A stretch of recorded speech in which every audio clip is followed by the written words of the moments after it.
Classification of insulating material.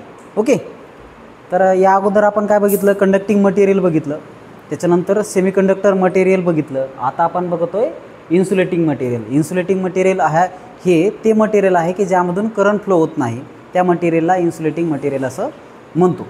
तर बघा, so there are 3 types of insulating material. Okay, तर कोणकोणते, according to base on state of material, ती कोणत्या स्टेजमध्ये आहे. Okay, solid, liquid, gases. तर सॉलिड इन्सुलेटिंग मटेरियल आहेत, जसे की लाकूड आहे, प्लास्टिक आहे, हे काय सॉलिड इन्सुलेटिंग मटेरियल आहेत. Okay, so wood, plastic are the solid insulating material. Then second, लिक्विडमध्ये वॉर्निश, त्याच्यानंतर पेंट, त्याच्यानंतर transformer oil, these are the liquid insulating material.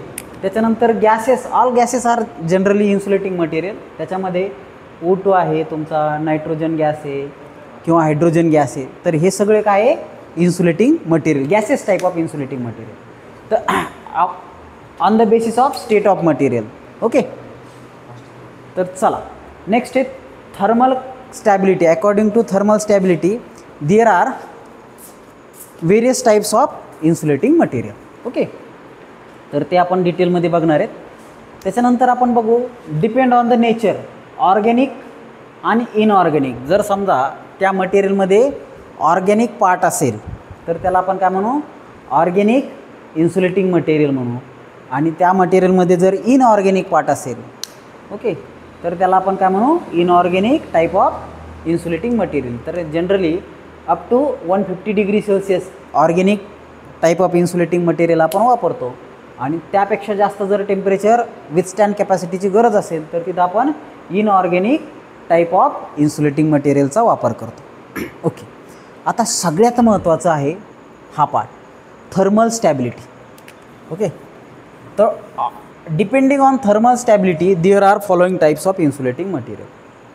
तर पहिलं class Y type insulating material, ज्याची थर्मल विथस्टँड कॅपॅसिटी 90 डिग्रीपर्यंत, 90 degree सेल्सिअसपर्यंत ते टिकतं आहे, विथस्टँड कॅपॅसिटी आहे.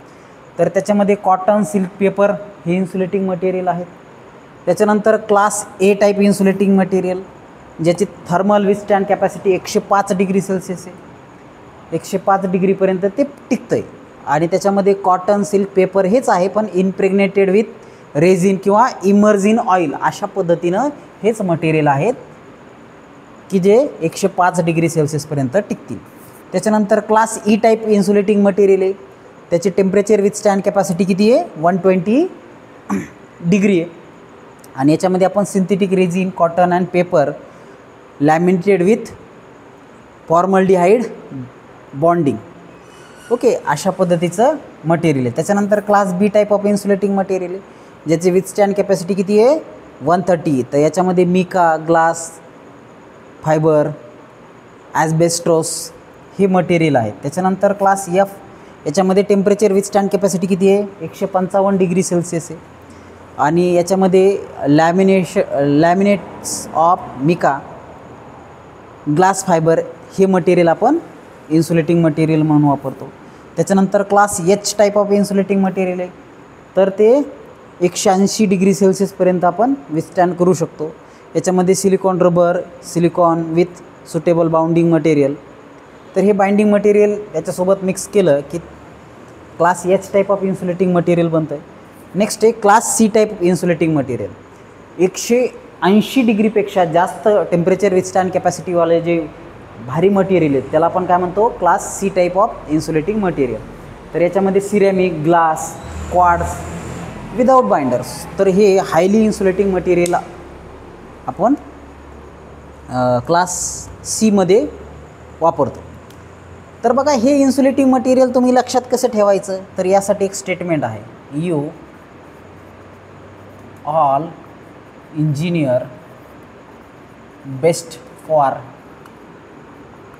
Hybrid computer. एक स्टेटमेंट लक्षात ठेवायचं you all engineer best for hybrid computer. You suffix for Y, A suffix all म्हणजे ए, त्याच्यानंतर इंजिनियरचं ई घ्या, बेस्टचं बी घ्या, फॉरचं एफ घ्या, हायब्रिडचं एच घ्या आणि सी फॉर कम्प्युटर.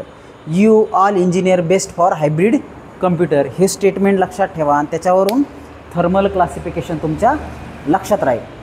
आता जे तुमचे मोटर वगैरे असतात, शेतातले मोटर किंवा विहिरीतल्या पाटातल्या मोटरी जे असतात त्याच्यावर क्लास इन्सुलेशन दिलेलं असतं, किंवा तुमची MCB मिनिएचर सर्किट ब्रेकर आहे त्याच्यामध्ये C10 अशा पद्धतीने दिलेलं असतं. C10 म्हणजे काय? C type of insulation. C type of insulator म्हणजे काय? Above 180 degree Celsius. त्याच्यानंतर B16. तर B16चा अर्थ काय? Class B type of insulating 130 degree temperature विस्टँड कॅपॅसिटी.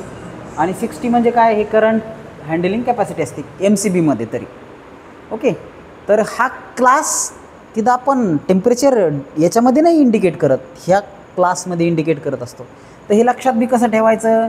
हे 90 इथं आपण 15ने वाढतो. ओके, त्याच्यानंतर इथं आपण परत 15ने वाढलं आहे, त्याच्यानंतर इथं 10ने, त्याच्यानंतर इथं परत 15ने आणि शेवटी परत 15ने. तर अशा पद्धतीने टेम्परेचर इन्क्रीज करत गेलं. ओके, आणि शेवटचं 180 मोर दॅन 180. तर हे लक्षात ठेवायला तुमच्या सोपं जाईल. ओके, आणि हे अतिशय महत्त्वाचं आहे. पुढं भविष्यात इलेक्ट्रिकलच्या विद्यार्थ्यांना इन्सुलेटर डिझायनिंगसाठी किंवा MCB डिझायनिंगसाठी, मोटर डिझायनिंगसाठी किंवा मेकॅनिकल सिव्हिलच्या विद्यार्थ्यांनासुद्धा इन्सुलेटिंग मटेरियल टेम्परेचर हँडलिंगसाठी, तर हे तुम्हाला थर्मल स्टॅबिलिटी किंवा थर्मल क्लासिफिकेशन माहीत असणं गरजेचं आहे. ओके, तर समजलं? So write down.